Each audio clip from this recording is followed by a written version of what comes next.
The Ag Tribes Report is brought to you by Legacy Interviews, a video service that captures people as they really are, so the future knows who they really were. Here's Legacy Interviews guests, Daryl and Jill Stamp, on the joy of filming their Legacy interview. What do you think you'll tell your kids about the experience? Oh, I'm going to thank them a lot. I realize this is more for them and their kids than it is us, the grandkids, who don't know these stories. I can't wait for us all to get together and see it. This went better than I thought it was gonna. Time does go fast, though.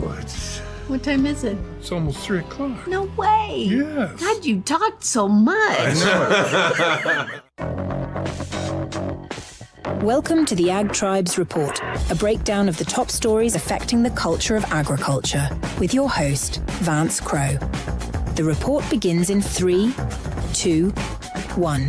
Let's begin. Welcome to the Ag Tribes Report. I'm your host, Vance Crowe. Each week, I bring on a representative of one of the many ag tribes that make up U.S. and Canadian agriculture. This week, we have none other than the great JR Burdick, who longtime listeners of the podcast know I've had in my studio, and we had one of the most interesting conversations I've ever had with a farmer about the trials and tribulations, how to make it back from being having a devastating loss, and really now JR is a prominent figure in ag Twitter, talking about his thoughts on the Bible, on raising cows in the right way, of bringing up raw milk. He is become a good friend, and I am happy to welcome him onto the show. Welcome, JR. Hey, Vance, great to be with you. Looking forward to it. So what have you been paying attention to lately? Oh, I've really been looking at financial markets. I've been looking at especially the influx and the inflows of money into AI. I've been really interested in that and watching kind of, I use AI. I think AI is here. I don't think it's a conspiracy or anything, but the financing behind it is getting a little bit goofy. And I'm watching that and I'm thinking there's going to be some hiccups through that because the circular accounting is going to come home to roost on this. Yeah, I think now that you mention it, I have seen some posts on X of like who owns what and people having their minds kind of blown by this. I've just passed it by, but you think something to look at? Oh, yeah. Well, NVIDIA is 13% of the NASDAQ market right now. And you start to poke around in there and you see that they are the customer of their customers. And it's just this circular, I'll give you money, you give me money back. And where is the return in that, and you kind of go, this could be interesting. But all technology that has happened in humanity kind of started that way. You look at the railroads of the 1850s, 1860s, 1870s, that was kind of what was going on. And that led to the 1890s recessions that happened where they lost everything because the circular accounting got back to them. Well, I'll leave it to you to go look into railroads and how that can give us the future of AI. I love it. Well, we better get to the news. Today, we are going to be covering Trump's wild post that really riled up cattle ranchers about his impact on cattle prices or beef prices. We're also going to talk about how the government shutdown is threatening SNAP benefits for millions starting on November 1st. We'll also look at how the AWS outage disrupted farmers during harvest. And we're going to talk about how FSA offices are set to reopen in order to process $3 billion in farmer payments amid a government shutdown. We're also going to do the Bitcoin land price report with JR, who knows an awful lot about Bitcoin.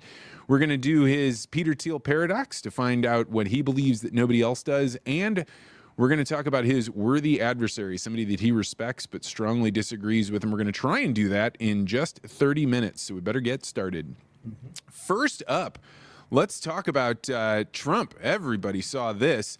In a post on X yesterday, President Trump defended his tariff policies on foreign beef imports, claiming that the tariffs are the reason U.S. cattle ranchers are thriving in the first time in decades, including a 50% tariff on Brazil.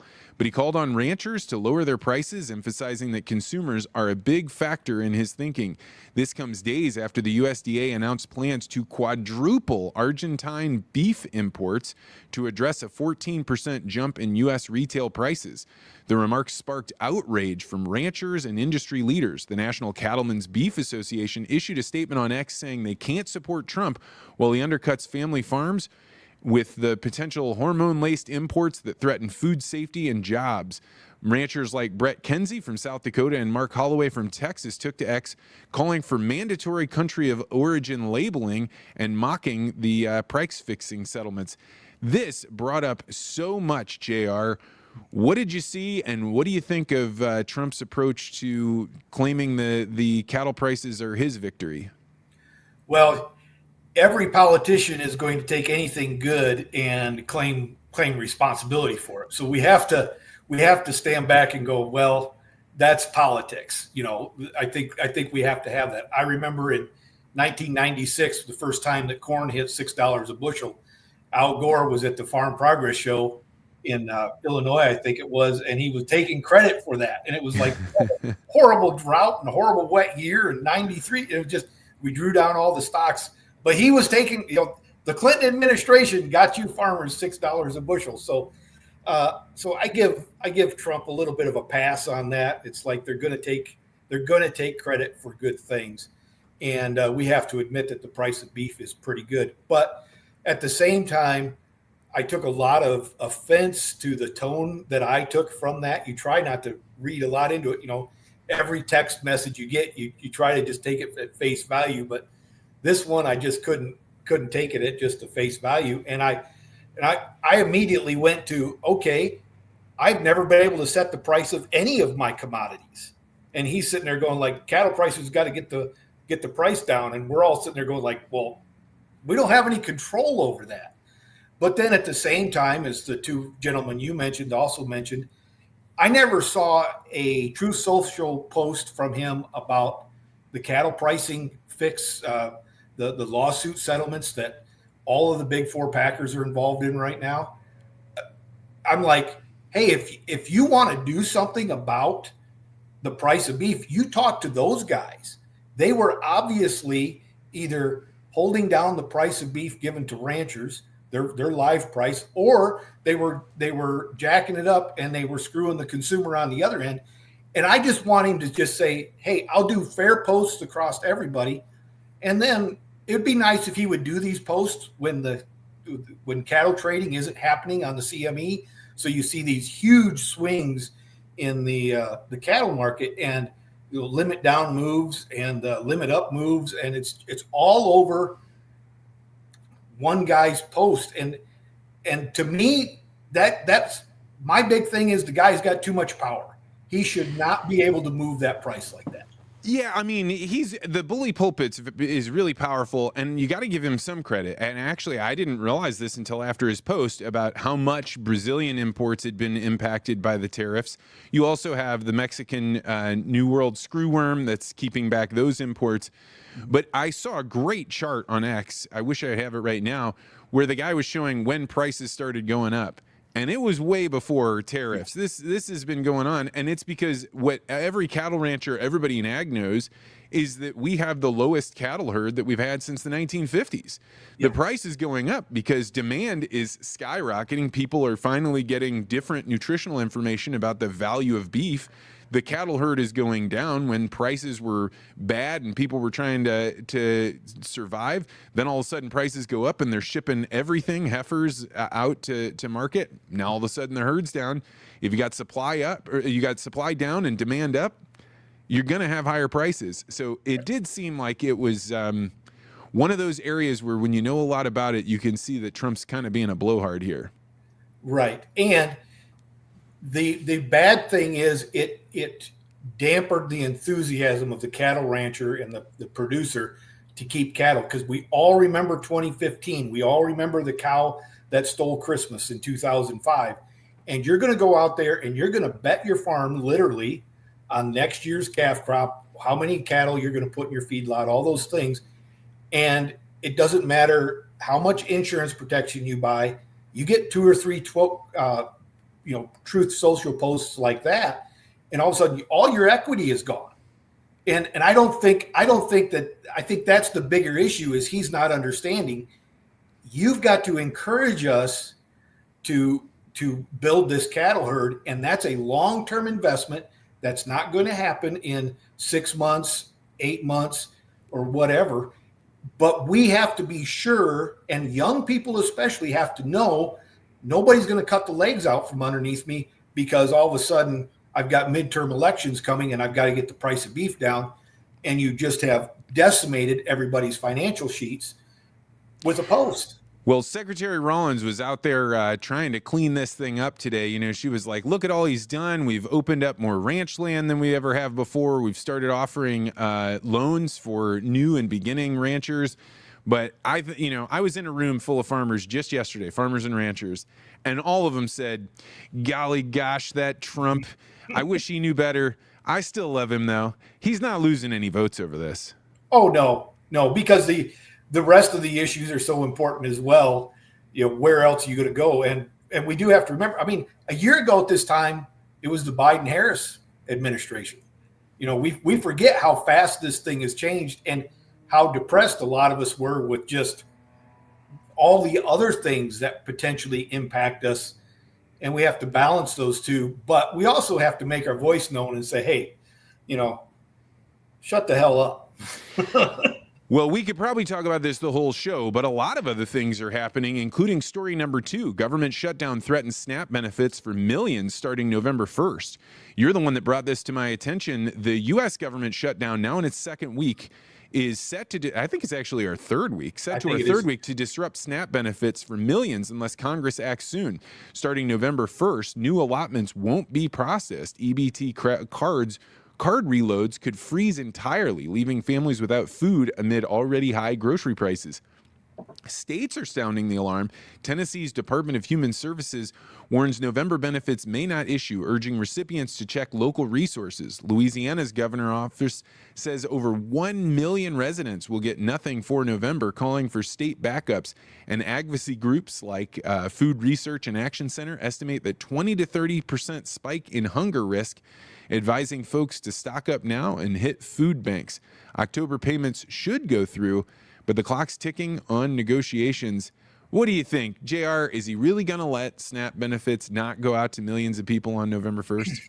No, we still have a printer and we can still, we seem to find the money, and they're going to find the money, but they're using this as leverage to, make one side or the other, whichever side of the aisle you're on, you're using this to make the other side look bad. Put pressure on them. Hey, you got to do this by November 1st so that we can, not have, women and children be affected by this horrible calamity.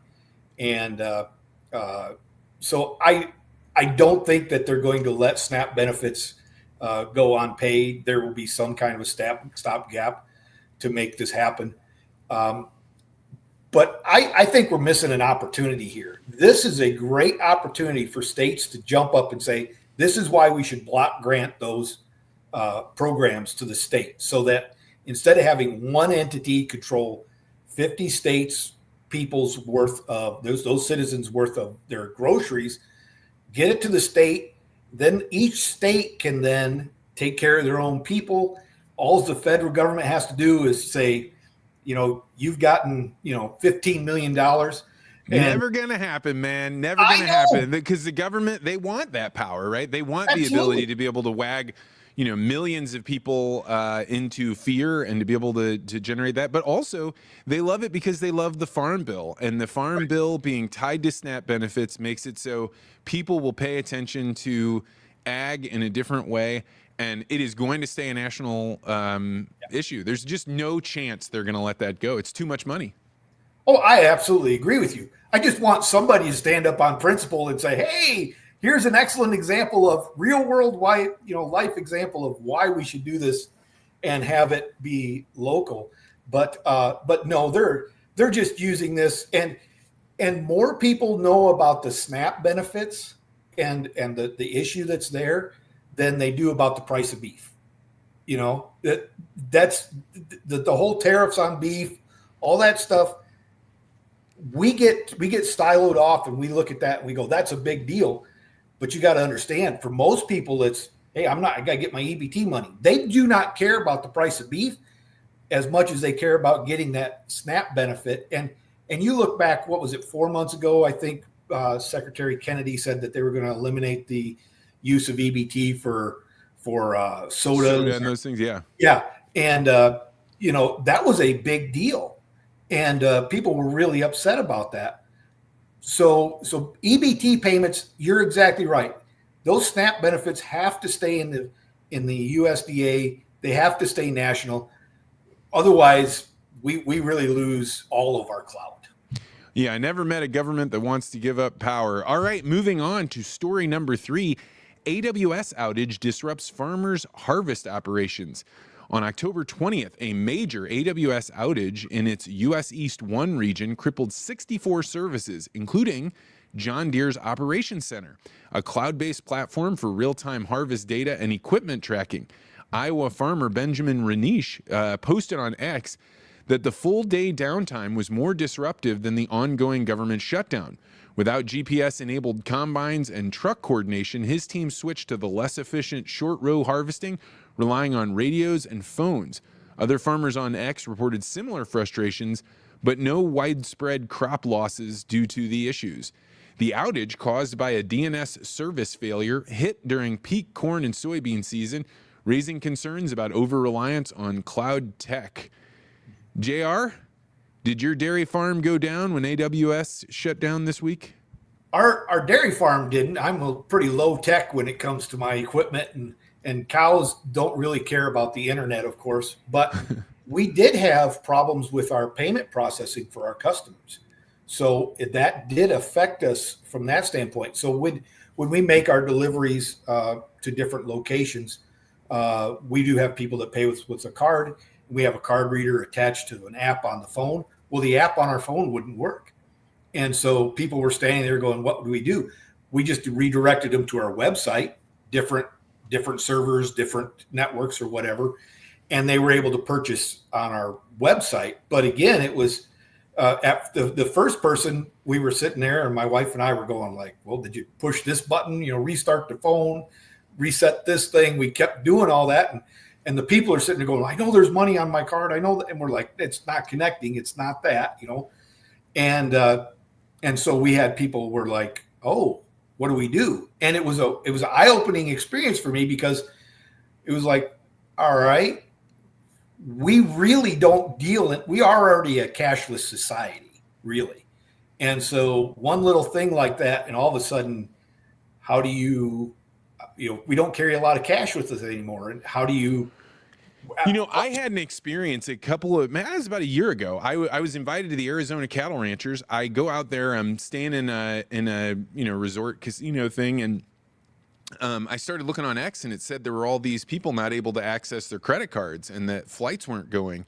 So I go down. There's a casino there, so the ATM limits are way up. I could get as much money out as I wanted, but I got out a bunch of cash. And when I was flying a couple of weeks later, I was sitting next to a guy who said, I got stranded. My credit cards didn't work. You couldn't get a rental car. And he's like, how much cash do you have on you right now? And I had like maybe $100 or something. He's like, from now on, I carry enough cash that I could pay somebody cash to get me home from wherever I'm at. And I was like, probably not a bad idea in today's day and age. There's some little toothpick holding up an entire bridge. And if that toothpick breaks, you're all in big trouble. Yeah. So I think that this is a good time for us all. For years when I was milking a lot more cows, I always kept a secondary skid loader on hand, and I had a backup feed wagon so that if the main thing went down, I think what farmers should be taking away from this is test your resiliency. Can you function? Yeah, we all can go out and run the combine and do those things, but if you're used to being able to harvest 100 or 200 acres a day, and now you're hamstrung, have you thought through how are you going to overcome that? And And that's what we did with our business. After that, my wife and I, on the drive home from that delivery point, we started to talk about how do we get around this so that we can still keep our income flowing in, so that customers still get their product, because milk is perishable. We can't tell them to come back in 5 days and get it or whatever, because that product is gone. So it made us really look into our system and what's our backup plan, what's our strategy, how can we get around this, and we started to work on that. Well, speaking of backup plans, story number 4, FSA offices reopen on Thursday to process $3 billion in farmer payments amid ongoing shutdown. After 3 weeks of closure due to the government shutdown, the USDA Farm Service Agency offices are reopening Thursday to handle core operations, including processing over $3 billion in farmer payments like ARC and PLC, farm loans, crop insurance, and disaster relief. President Trump directed Ag Secretary Brooke Rollins to reopen about 2,100 county offices with limited staffing. 2 employees per office, 5 days a week, to support farmers during harvest. The admin blames Democrats for holding up the funds, while Dems, like Representative Angie Craig, welcome the move but question the delay and push for using the SNAP contingency funds next to avoid the November disruptions we were just talking about. So it's funny, SNAP benefits are going away, but farmer transfer payments aren't. Right. Yeah. And that's going to be a publicity issue that we're going to have to talk about. Why are we more important than a little child getting their nutrition, their meals for the next few weeks? But at the same time, to me, it gets back to we're way over reliant on things that we have no control over, and that's my concern. That's where I look at this. I always look at things kind of differently than a lot of folks. I operate outside the government payment system. I'm not involved in any of those anymore. So, but I have a neighbor that came over and talked to me, and he's like a young farmer, probably late 20s. And he was like, I've got all these grain checks from the elevator, but I've got a beginning farmer loan. So FSA has to sign off on them so I can deposit them, so I can make my payments, so I can buy more fuel for this fall. And he's in a real bind. And, he was rather nervous about it. And I was like, everybody understands we're all in the rural community. Go and talk to people, and that's where community is going to override. And, the fuel guy is going to go to him and say, hey, I know what's going on.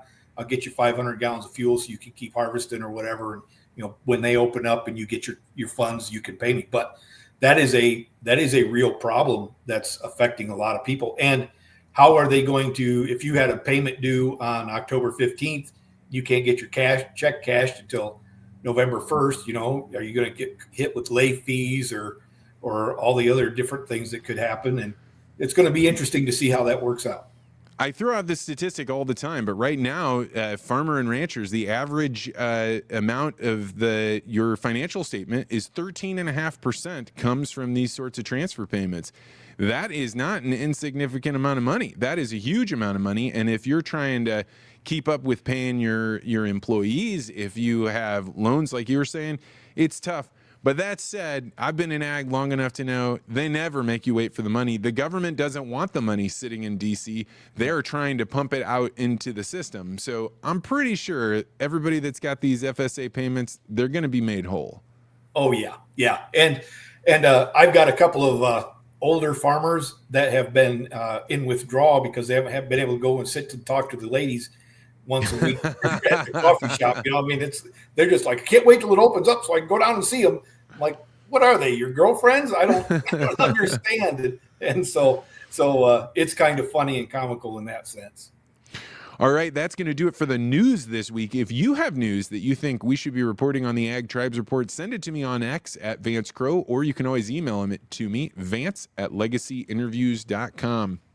Moving on now to the Bitcoin land price report, and woo, it has been a wild week. If you are new to Bitcoin, these sorts of wild fluctuations have got to have you white knuckling yourself, because these are price fluctuations that are absolutely crazy. But if you've been in the game a while, this is nothing. In fact, all we're seeing is an opportunity to pick up cheap stats. As of press time today, Bitcoin was valued at $109,857. It is down more than $10,000 since the last Ag Tribes report, and that's quite a bit. But if you're a Bitcoiner, it's not that big. So, JR, how much does an acre of land cost in Lynn County, Missouri? It's running right around 7,000 an acre right now. Okay, so at 7,000 an acre, that means that you could buy 1 acre of land for 0.063 Bitcoin, or in other words, 1 Bitcoin would buy you 15.7 acres. How does that sit with you? Boy, I like Bitcoin and I like land. So, and I'm a guy that would trade Bitcoin for land. So I don't quite have that much Bitcoin yet, though. So where are you at on Bitcoin? You got a nice big sign behind you, Bitcoin accepted here. Where are you at? How in deep are you? Well, I like Bitcoin. I like it. I've always been, my idea behind Bitcoin is I like it because it's kind of that middle finger to the system. And so I'm the Gen Xer I'm the burn it all down and let the ashes sort themselves out. But I like Bitcoin. I like the idea behind it. I like the people that are involved in it, because you've got two groups of people. You've got people who are enthusiastic about it, but realistic about it, in that it is a tool that can be used, and we can have it for trade and commerce, and also a store of wealth. You kind of have this cultish group too that I've sat around the campfire with here recently, and they're like, Bitcoin could be the end of nuclear war. And I'm not quite that far into where Bitcoin could take us. So, but I like Bitcoin from the standpoint of, it gives us another avenue. For example, all your money, everybody says, well, it's all on the web, and what could happen? Well, the same thing happens with your money. It just happened on Monday. I'm like, your concern is equally valid for fiat as it is for Bitcoin in that, but the difference is I have control over it. If once the electricity comes back on, I know where it is. I've got my passwords. I can get it out of my wallet. I can do things with it.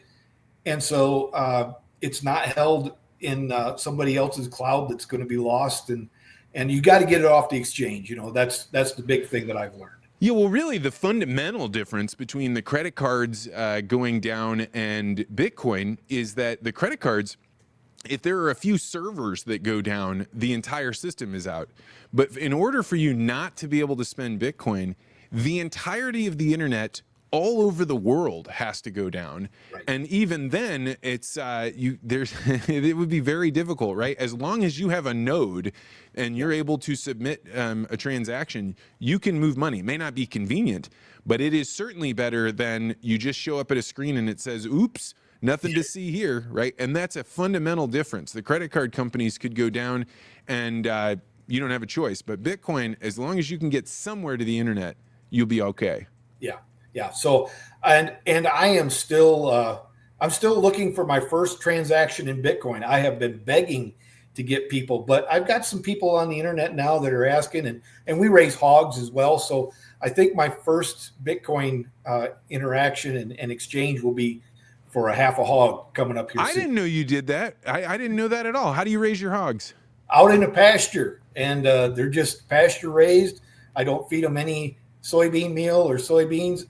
They're red wattle hogs, and that is, I don't advertise that a lot because it's like my weakness. Hogs grow, they just do. It's kind of like once you get that kid as a toddler and all of a sudden they're a teenager, how'd that happen? They just grow, and hogs are kind of that way. So I started out a couple of years ago with 3 sows and a boar. I've got 14 sows and 2 boars now, and I've got, 50 head running around of different sizes. So, well, JR, you might have just made your first Bitcoin sale, because I've been in the market for some Missouri hogs. I've been looking for ones that are fed acorns or hickory pig nut hickories. Yeah. We'll have to talk after the show. All righty. Sounds good. If you are interested in purchasing in Bitcoin and you'd like to help support the show, use the link in the show notes to purchase it with River.com. River has worked out an arrangement with us that if you buy Bitcoin there, they send the show a little bit of Bitcoin. So it's really helpful, and it's the exchange that I use. So look for the link in the show notes below. All right, moving on now to the Peter Thiel paradox. This is where I'm going to ask JR, what is one thing that you believe that almost nobody you know agrees with you on? Well, I was struggling with this, and then this morning a couple days ago, I had a young man call me, and he wanted to sit down and talk with me for half an hour this morning. Turned into an hour and a half conversation. He's a Gen Z guy, and he really wants to see our community restart. So I think from that conversation and another conversation I had today, I see these young people really wanting rural America, rural Main Street to be to survive and to thrive again. And they're not looking for a career. They're looking for a place. They want people that they can connect with. They want their friends to stick around. Both of these two young men told me, I'm tired of the brain drain and the talent drain of our rural communities. I want to keep my friends here. I want to stay here. What can we do? What can we do to make it more attractive? And they were both like, it's not about activities. They said, we've lived in Des Moines. We've lived in Kansas City. We've lived in St. Louis. And, they want to build a new park, and they want to have a new group of entertainment area or whatever.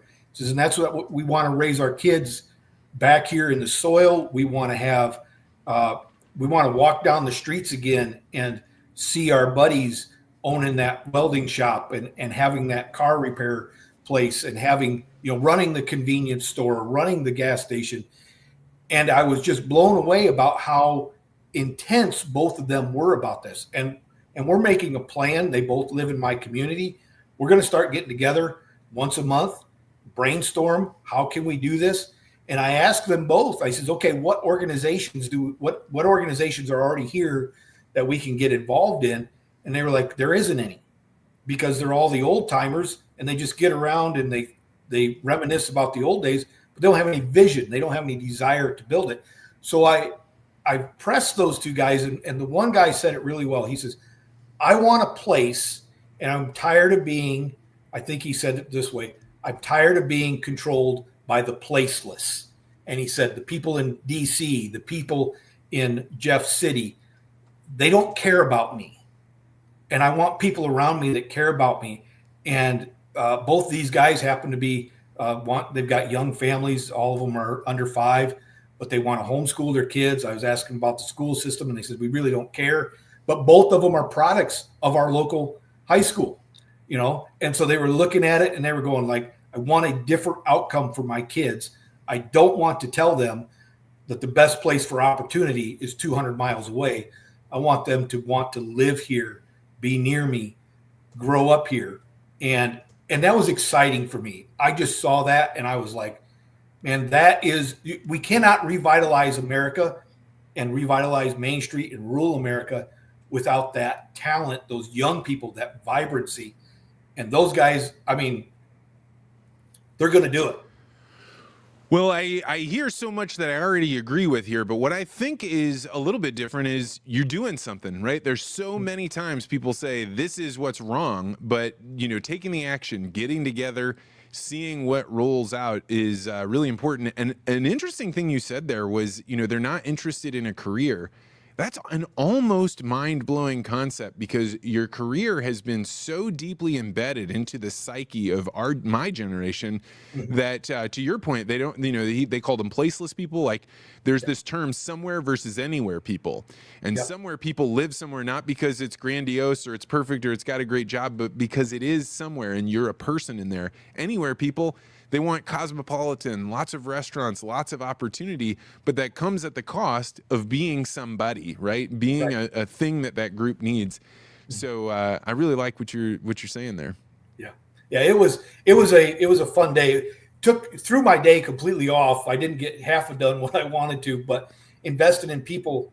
And I think for me as a Gen Xer, who's typical Gen X guy, kind of cynical and loner, it was neat to have two young people reach out to me, say, "Hey, we like some of the things you're saying. What can we do?" You're full of shit. You are not cynical. You are the opposite of cynical. Cynical doesn't take action, right? You're a guy. I mean, if people don't know what I'm talking about, go back and listen to my conversation with JR. He's one of the more popular podcasts I've ever done.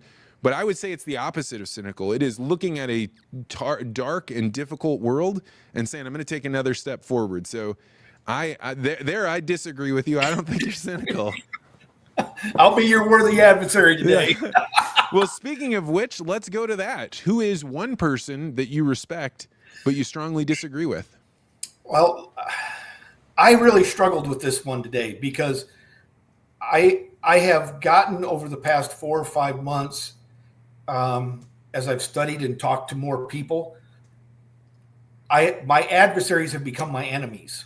They're the people on the other side of me that don't want to clash and come up with a solution. They just want to stay in their spot, and they don't want to be moved. They don't want to reason together. They don't want to.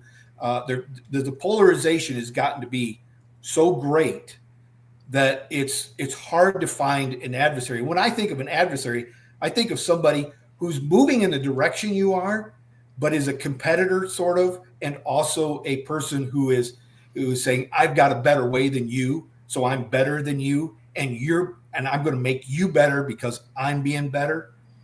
And I don't see that right now, especially in agriculture. There's this, we're so polarized is the best word for it. I want all my government payments and they got to come to grain farmers. And if this doesn't happen, and then the beef guys are over here going like, we're tired of tariffs.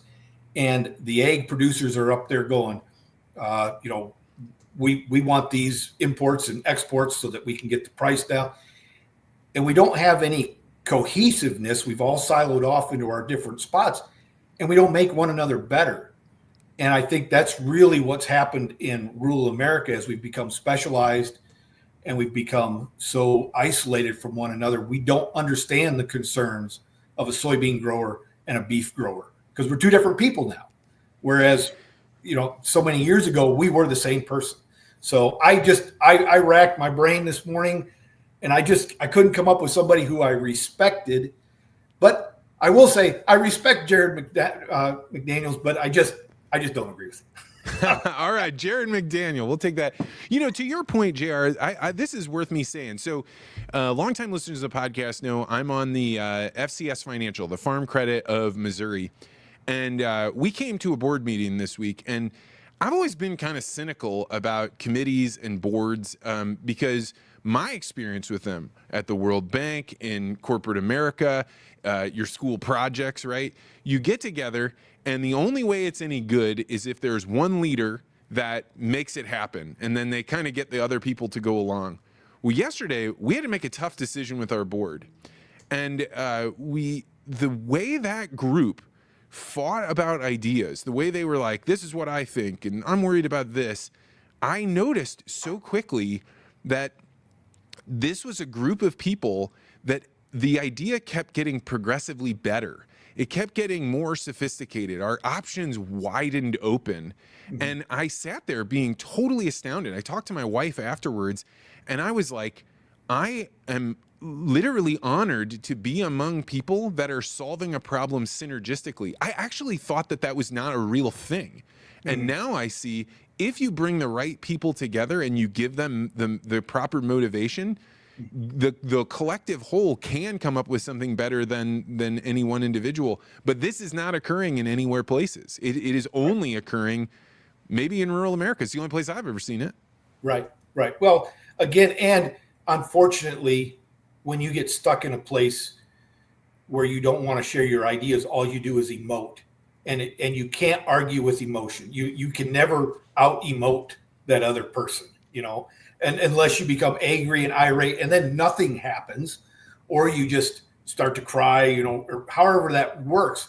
But the greatest emotion isn't going to solve the problem, but it'll shut down the argument. And I think that's where we're at right now in America as a whole. And that's why you saw the people crying about the EBT. They weren't talking about the problem. They weren't talking about solutions. They were just emoting. I deserve this. I need this. And then both sides use that emotion to then better their position instead of, do we have a solution here? Why can't you guys all sit in a room together and come up with, I mean, let's face it. It's the matter of, we're going to go in debt or we're going to go in debt a little more. It's not super complicated. It's just, and then where are you going to move the X's on the paper?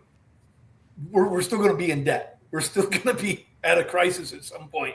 So just get over it and go on and stop emoting about this. Well, JR, you did not disappoint. It is so good that you were able to come on. Why don't you tell everybody a little bit about Nourishing Family Farms? Well, we are a small grass-based farm in north central Missouri, Lynn County, Missouri. We sell raw milk, cream, some other dairy products. We sell, we're getting ready to sell hogs, pork and those types of things.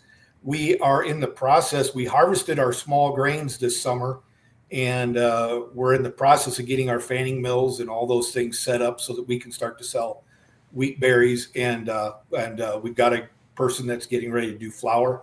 And I'm working on a couple other really interesting opportunities that just presented themselves this week that we're in the early stages of that I think will be beneficial to our community and a wider range in agriculture. So.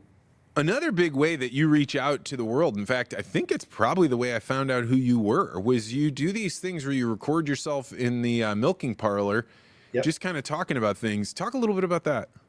Well, I've actually been off for about 3 weeks because I'm busy with harvest, busy with all their things on the farm, and I was delivering a calf, and just the way large animals work, she stepped back and hit my phone, and I haven't had taken the time to go in and get a new phone because it's just a pain in the butt. So, I told my wife, I says, it's still, I can still answer a phone call and I can still text. So it does the basic things. But my parlor pit, it kind of started, I was really upset about what was going on with mandatory electronic ID. Started doing a couple of minutes about that. And then Elon bought X. And he was telling everybody, hey, you are the media now. And I kind of took that to heart, and I wanted to start sharing some thoughts. And then I got some positive feedback. And then I got some criticism, and the criticism motivated me more because it was like, yeah, well, screw you. I can still talk, but you can't shut me down. And I just kept posting about that. And I've met a lot of neat people through that, had really good discussions.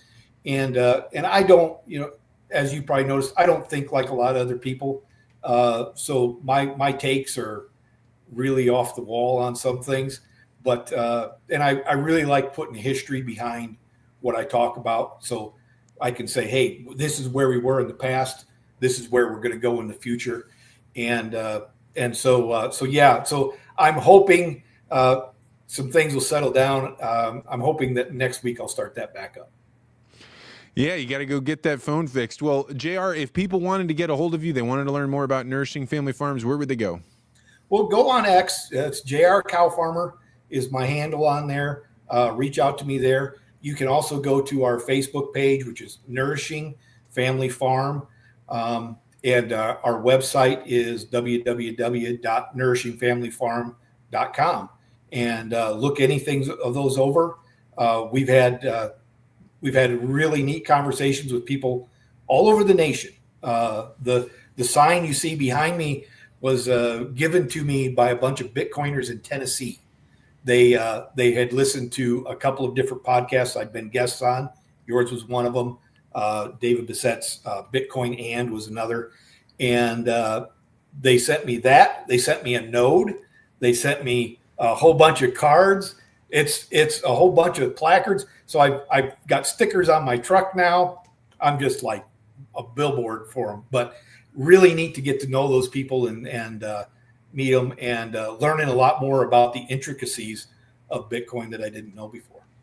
There is a truly profound bridge between farmers and Bitcoiners. And David of the podcast Bitcoin And is a great example of it. Not a farmer, really interested in it.